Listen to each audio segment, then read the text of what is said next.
Jadi insya Allah semua apa yang kita lakukan sebagai suami, sebagai imam dalam rumah tangga, harapan kita mudah-mudahan menjadi keberkahan dalam rumah tangga kita. Kita ingin rumah tangga yang Allah Ta'ala ridhai dunia akhirat, bukan hanya mohon maaf rumah tangga yang hanya ketemu ya, hanya apa istilahnya memenuhi kebutuhan yang sifatnya duniawi, tapi kita ingin rumah tangga kita insya Allah menghantarkan kita menuju surganya Allah Subhanahu wa Ta'ala. Baik rekan-rekan yang kami muliakan, itulah mungkin kajian yang dapat kami sampaikan dari hadis Al-Adabul Mufrad, hadis sahih yang dikumpulkan oleh Imam Al-Bukhari. Insyaallah mudah-mudahan jadi spirit untuk kita semua, motivasi untuk kita semua untuk menjadi seorang imam yang baik, untuk menjadi seorang istri yang salehah. Maka tidak ada panduan adalah kembali kepada Al-Quran, kembali kepada petunjuk Rasulullah sallallahu alaihi wasallam. Wallahu a'lam bishawab. Baiklah Bapak Ibu sekalian, masih ada waktu 5 menit. Kiranya ingin bertanya, kami persilakan. Assalamualaikum warahmatullahi wabarakatuh. Terima kasih. Saya ingin bertanya Ustaz, di mana batasannya antara sunnah dan bukan sunnah? Contoh misalnya kita berpakaian, Ustaz berpakaian baju koko, saya bukan. Atau misalnya kebiasaan Nabi yang dilakukan di zaman Nabi dan sahabat juga bisa dikatakan sunnah, seperti misalnya cara berpakaian Nabi atau misalnya dan lain sebagainya. Itu saja. Terima kasih. Assalamualaikum warahmatullahi wabarakatuh. Jazakallahu khairan. Jadi gini Bapak Ibu yang kami muliakan, sunnah itu nanti terbagi menjadi beberapa bagian. Ada sunnah yang bisa menjadi kategori ibadah kepada Allah Subhanahu wa Ta'ala, ya. Ada sunnah yang sifatnya fitrah, ya. Fitrah itu kembali kepada kebersihan diri kita. Ada sunnah yang merupakan kebiasaan Rasulullah Shallallahu Alaihi Wasallam. Baik, apa saja sunnah yang termasuk sunnah yang menjadi bagian ibadah, ya. Contohnya misalnya adalah kita kerjakan qobliyah ba'diyah. Ini sudah pasti menjadi apa? Ibadah kan.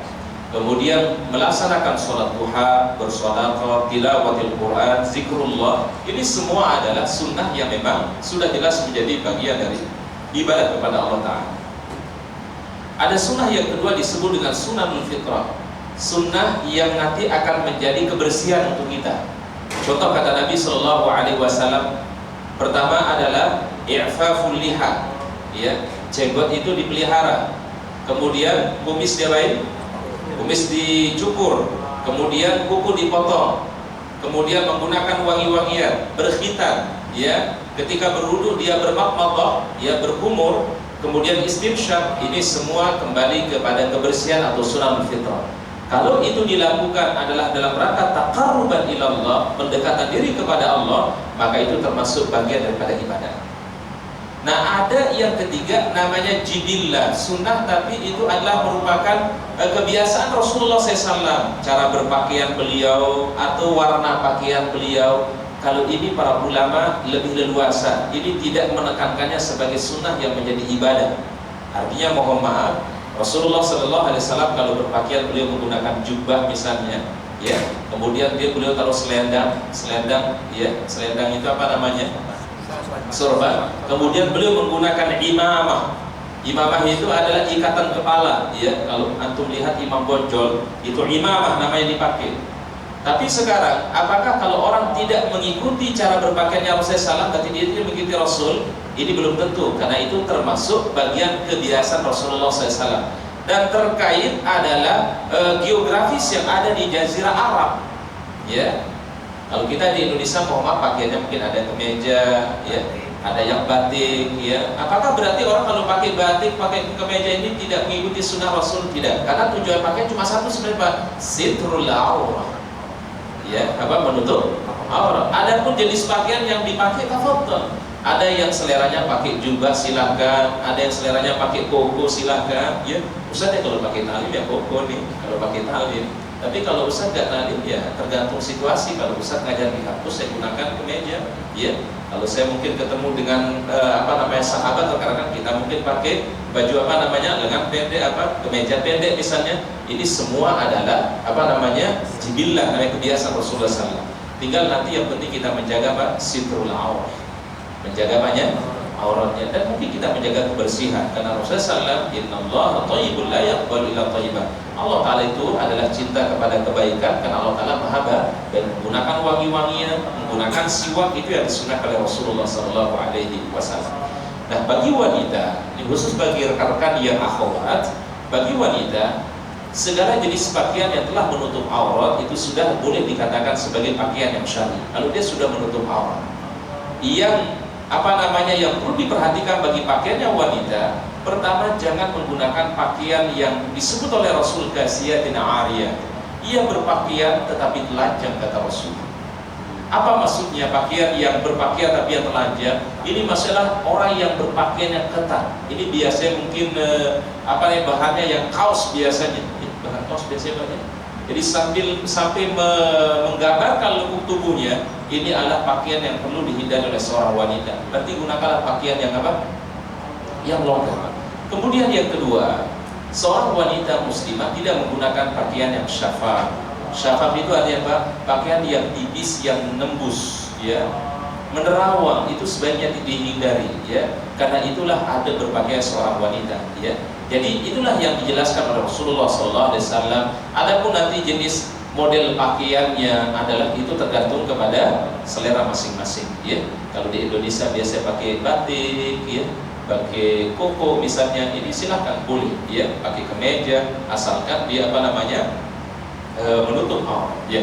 Tapi ada Ustaz yang perlu ingatkan di sini. Terkadang ada celana laki-laki, ada celana jin, mohon maaf, ini kalau bisa rekan-rekan jangan pakai ini. Kalau dia sujud, mohon maaf, kalau dia sujud terlihat bagian belakangnya. Kan ada model celana jin. Saya nggak tahu bagaimana modelnya itu celana jin, ya. Jadi asal orang itu nunduk, asal orang itu ruku atau sujud, itu mohon maaf celana dalamnya kelihatan. Ya, karena mungkin bagian belakangnya lebih pendek, ya, lebih nurun kali, ya. Jadi kalau bisa hindari yang seperti ini. Jadi silakan gunakan celana yang jin boleh, tetapi gunakan, tapi jangan yang gimana Pak? Yang ini aja deh, yang normal aja gitu ya Pak, ya. Orang kalau dia ruku, kalau dia sujud tidak sampai Pak.